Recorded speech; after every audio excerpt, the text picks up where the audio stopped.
చందు,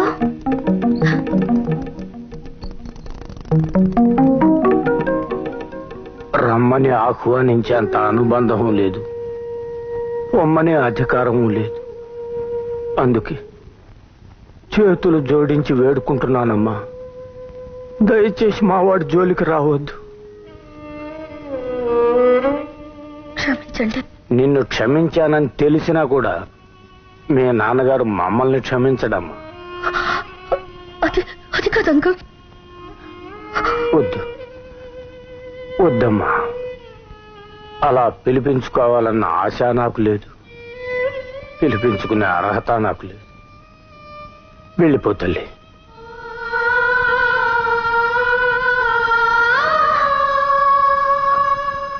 చందు ఎలా ఉన్నాడు? బతికే ఉన్నాడమ్మా.